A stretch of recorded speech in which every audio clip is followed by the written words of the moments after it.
D-Lo 404 in the house. Hey, y'all ain't made one in a minute, but I really got to speak on this because it's got a lot of traction and there's a lot of people talking and a lot of people getting interest as if, you know what I'm saying, as if it's something to see.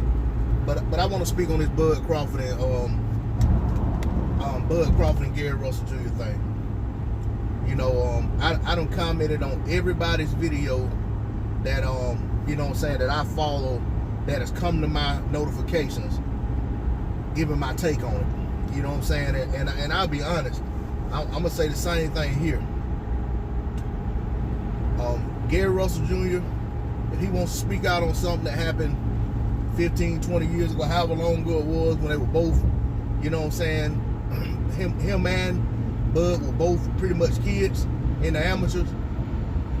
That's his right to do so. If it happened, he want to speak out on it, so be it. Bud has a right to speak out on it in rebuttal and say what he felt like happened. You know what I'm saying? But in reality,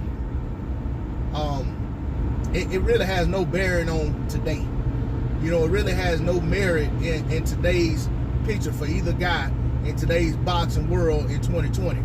But it's 2020.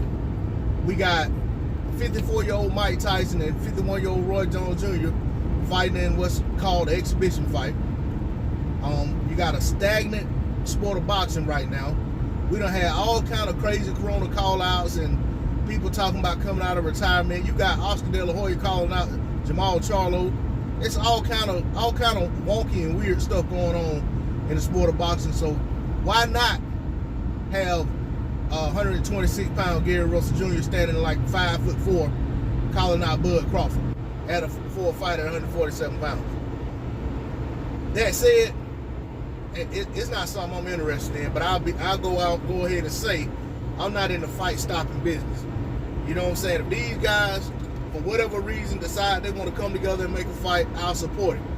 But I'm gonna go ahead and say the very same people getting excited about the fight or getting excited about the prospect of the fight or trying to make it seem like this is something to look forward to, or I mean, I'm seeing videos like Bud has to fight Gary Russell now and such and such.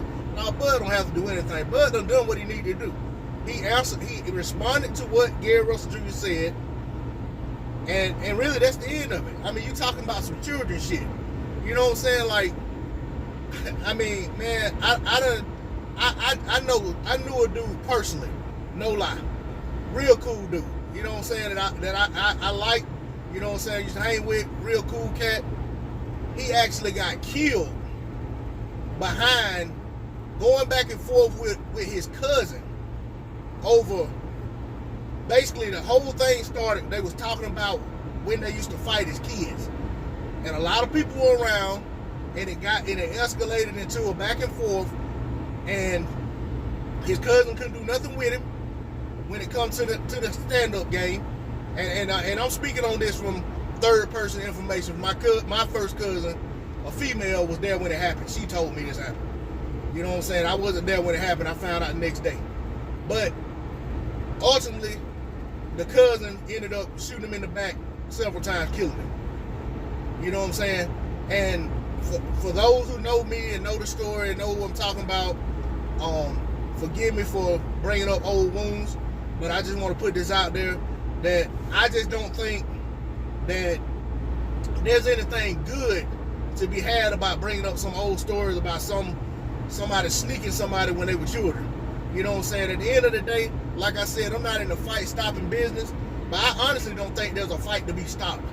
I don't think this is going to go anywhere. I think this is more so of, this is how bad a guy I am, this is how tough I am, and it goes to be, you know what I'm saying, it also makes sense when you hear Gary Russell talk about what he did to Andre Berto when they were like maybe 8 or 9 years old. You know, he sent Andre Berto out of the bathroom crying, you know, because Andre Berto had beat up his friend. So, I mean, it's like, none of this stuff really carries any weight when you're a 30-something-year-old man. It doesn't really matter. You know what I'm saying? But at the end of the day, if that's what guys want to do with their time, you know, while we're in the middle of this corona stuff and guys can't really move around and do the things that they're used to doing, they want to dredge up old stories, then so be it. That's on them. But like I said, the same people who are getting excited about it and talking about it needs to happen and this, that, and the other are the same ones that are going to shit all over Bud when the fight gets made or when the fight happens and he damn runs over Crawford. Runs over Gary Russell Jr. But that said, I don't want to see it. I wish this story would die down, but I know how media is. I know how things are on YouTube. It's going to keep going, keep gaining traction, and then eventually, you know what I'm saying, it could potentially come to a head to where these two guys in their camps run into each other somewhere. You know what I'm saying? Once everything kind of comes back to normal, if that happens anytime soon. So hopefully, you know, everything, all the tension and everything dies down before that happens. I don't want to see these guys fighting outside of the ring behind some bullshit that happened when they were kids. That's all I got to say on the D-Lo 404 Boxing. I'm out.